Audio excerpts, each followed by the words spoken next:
Here's a brilliant psychological trick. Messengers make gods feel reachable without ever actually being reachable. And you know you can be the one messenger, or anyone can be at least partially. The answer is at the end of video. Before that, let's understand few deep understanding. Messengers exist because there is a gap between the infinite and the fragile, between gods and humans, and each culture explains that gap very differently. People don't follow abstract forces. They follow faces. They follow voices. They follow stories. Messengers provide all three. If you pray and an angel responds, you feel heard. If you visit a temple and a priest speaks for the gods, you feel connected. But you never touch the divine. You touch the representative. This structure serves two functions. It gives hope. You're not completely cut off. It maintains control. You can never bypass the system. In any system of belief, there's one critical question. How do we know this actually happened? If gods didn't speak directly, not because they can't, but because humans can't handle it. Across Christianity and Greek mythology, gods rely on messengers, angels, prophets, Hermes, dreams, many more. Messengers are the nervous system of divine rule. They allow gods to be functionally omnipresent without literally being everywhere. One pattern repeats across every mythology on Earth. Gods don't act directly.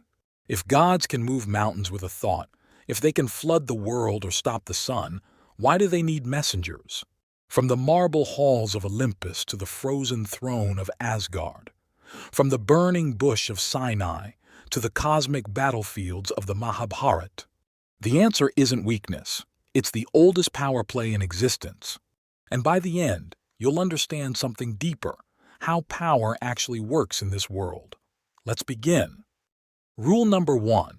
How some distance equals authority. Think about it. Kings don't deliver their own messages, because the moment you move towards someone, you admit they're worth your time. You descend.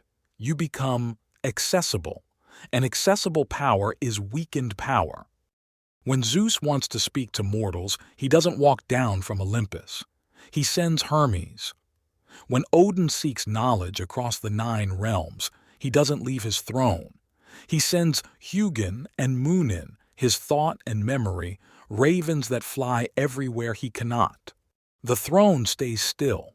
The world comes to it. This isn't arrogance. It's strategic design. Movement diminishes authority. Stillness amplifies it. By staying distant, gods maintain the one thing power needs most: mystery. You can't question what you can't reach. You can't challenge what never comes down to your level. The god remains eternal. The messenger does the work. Here's what most people miss about messengers. They don't just carry information, they shape it. Hermes, the god of persuasion. When he brings Zeus's command, he controls. The same message, delivered differently, creates entirely different realities. Take the angel Gabriel's announcement to Mary. He doesn't say, "You're pregnant. God did it. Deal with it." He says, "Blessed are you among women. You have found favor with God." He reframes divine intervention as divine honor. And whoever controls understanding controls everything. Let's go deeper. Gods are not people. They are forces. Zeus isn't a bearded man sitting on a throne. He is thunder. He is sovereignty. He is the raw, violent power of the sky itself. Hades isn't a king in a dark palace. He is death. He is inevitability. He is the crushing weight of earth reclaiming all things. Shiva isn't dancing for fun. He is destruction and rebirth, the endless cycle of existence. When Moses asks to see God's true face, God says, "No one can see me and live." In Greek mythology, when mortals encounter gods in their true forms, simile, aktaion, they are annihilated. This is why messengers exist. They are the interface, the firewall between infinite power and fragile humanity. Angels translate the incomprehensible voice of God. Hermes makes Zeus's will digestible to mortal minds. Anubis guides souls through death because death itself cannot be communicated with. Here's where messengers become truly dangerous. They are liminal beings. Liminal means existing between worlds. Hermes is the only Greek god who can freely travel between Olympus, the realm of gods; Earth, the realm of mortals; the underworld, the realm of the dead. He is not bound by a single reality. Angels in Abrahamic faiths move between heaven and earth. They are not fully divine, not fully mortal. They exist in the gap. Valkyries choose who lives and dies, then escort the worthy to Valhalla. They are warriors and psychopomps, death guides. Narad Muni in Hindu mythology travels between gods, demons, and mortals. He's a sage, a messenger, a cosmic instigator. Cassandra is cursed to speak truths no one will believe, not by Apollo appearing to publicly silence her, by a subtle curse delivered through conditions. The god stays distant. The punishment lingers. Apollo's reputation remains intact. When Abraham is commanded to sacrifice Isaac, an angel stops him at the last second. Not God himself, an angel. This creates theological wiggle room. Was it a test? Did God change his mind? Did the angel act independently? The ambiguity protects divine perfection. In Norse mythology, Loki often delivers Odin's uncomfortable truths or carries out morally gray tasks. When things go wrong, Loki is blamed, not Odin, who sent him. If you pray and an angel responds, you feel heard.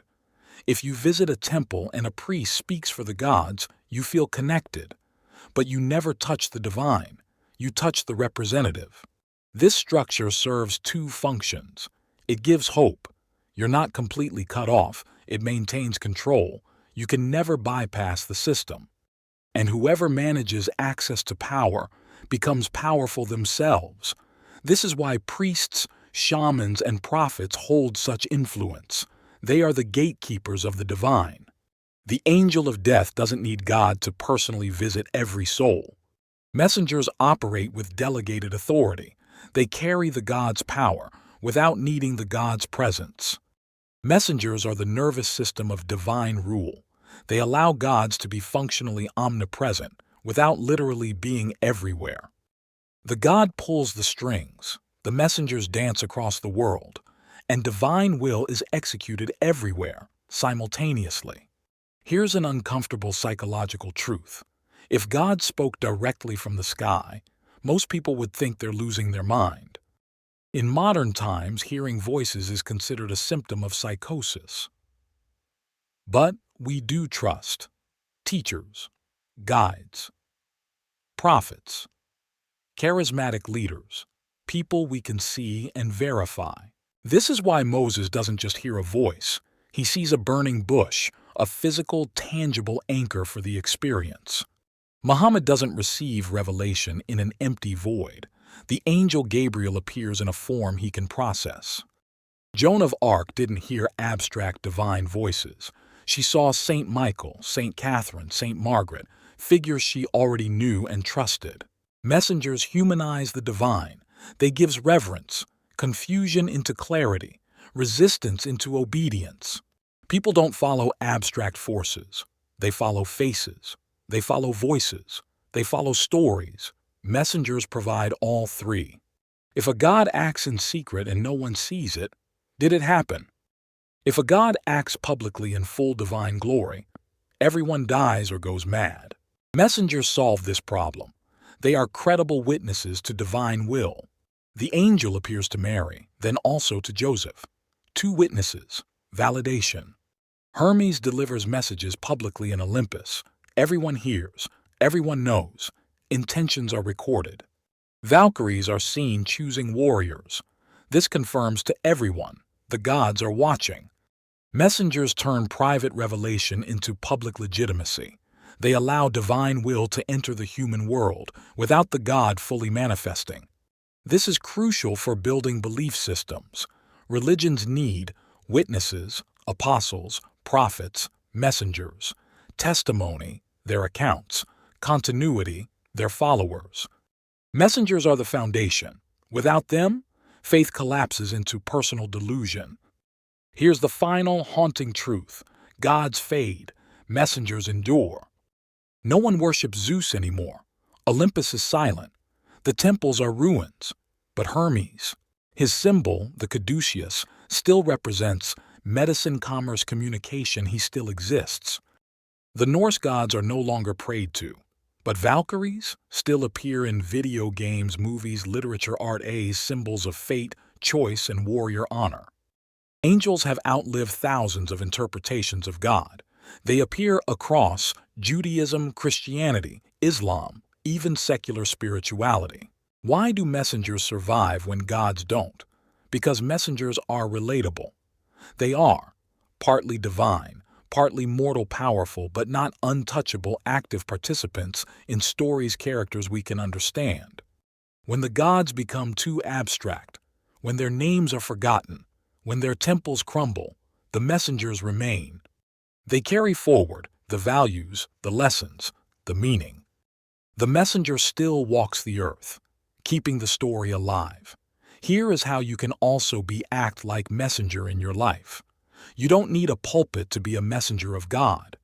Every person who shares the values, encourages another in truth, prays for the lost, is fulfilling the messenger's calling.